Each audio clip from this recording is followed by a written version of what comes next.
రాత్రి మధ్యరాత్రి విజయవాడ స్వరాజ్ మైదానంలో 125 అడుగుల ఎత్తుల విగ్రహాన్ని డాక్టర్ బాబాసాహెబ్ అంబేద్కర్ విగ్రహాన్ని ప్రతిష్ఠించినటువంటి జగన్మోహన్ రెడ్డి గారు ఆయన చేసిన మంచి పనుల్ని చెడగొట్టాలని దురుద్దేశంతో ఆ విగ్రహంపై దాడి చేయటం, అక్కడ జగన్మోహన్ రెడ్డి గారి పేరుని సుత్తులతో మరి పెద్ద పెద్ద మలాట్లతో బద్దలు కొట్టాలని ప్రయత్నం చేయటం అనేది చాలా దుర్మార్గమైనటువంటి విషయం. రాత్రి అర్ధరాత్రి దాటిందంటే ఇవాళ గిరిజనుల దినోత్సవం.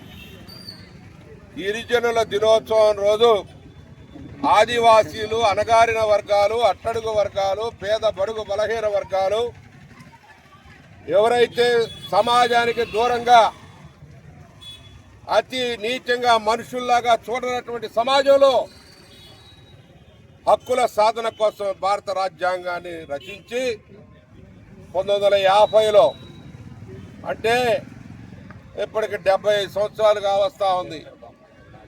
75 సంవత్సరాల్లో కూడా ఇంకా కూడా అంబేద్కర్ మీద ద్వేషం పెంచుకొని అంబేద్కర్ యొక్క ఆశయాల్ని, ఆయన రాజ్యాంగాన్ని ఈరోజు పాడు చేయాలని, నాశనం చేయాలని, ఆయన ఆశయాలను నాశనం చేయాలని ఆయన చూసి ఓర్చుకోలేనటువంటి ప్రజలు ఈరోజు ఏదైతే గిరిజనుల దినోత్సవం ఈరోజు అట్టడుగు వర్గాలు సమాజంలో దూరంగా ఉన్నటువంటి చెంచులు, సవరులు, జాతాపులు, ఎరుకల, యానాది, సబ్బడ్డ వర్ణాలు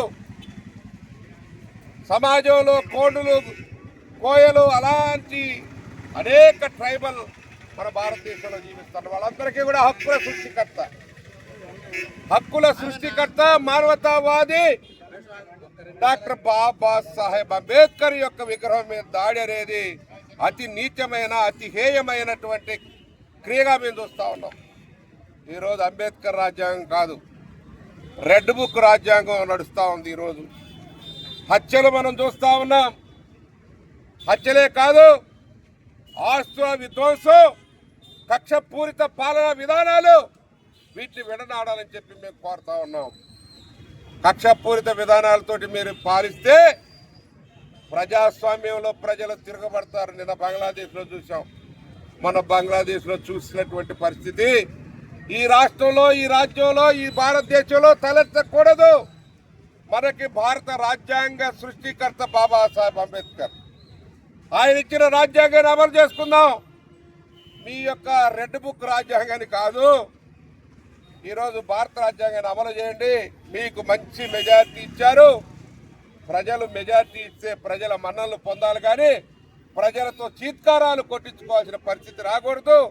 బంగ్లాదేశ్ పరిస్థితి ఇక్కడ రావద్దు. రోడ్ల మీదకి జనం వస్తారు.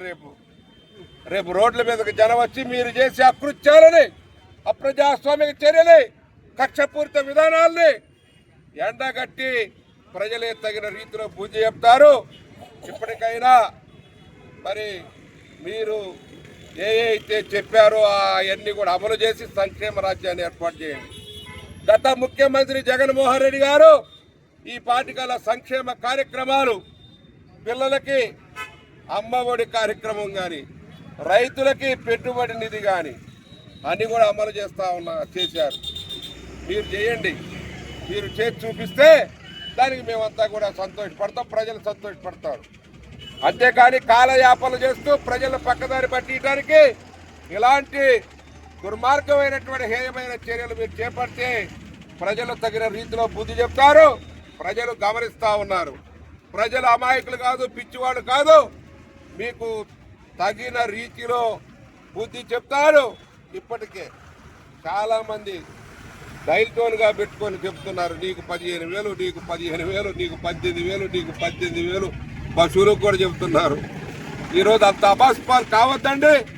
మీరు సంక్షేమ పథకాలు ఎప్పటి నుంచి అమలు చేస్తారో ఒక డైరీని ప్రకటించండి, తేదీలు ప్రకటించండి. అంతేగాని ప్రక్కదారి పట్టించడానికి అంబేద్కర్ లాంటి మహానుభావుడి మీద దాడులు, విగ్రహాల మీద దాడులు చేయొద్దని మానుకుంటూ ఈ ప్రభుత్వానికి ప్రజల యొక్క సంక్షేమ కార్యక్రమాలు అమలు చేయవలసిందిగా మీరు చెప్పిన ఏదైతే సూపర్ 6 ఉందో సూపర్ 6 ఇప్పుడు డక్అవుట్ అయ్యారంటున్నారు. మరి సూపర్ 6 కొడతారో కొట్టరో మాకు తెలియదు, కానీ ప్రజలే మిమ్మల్ని డక్అవుట్ చేసే పరిస్థితి తెచ్చుకోవద్దని చెప్పి తెలియజేసుకుంటూ అందరికీ హృదయపూర్వక నమస్కారం.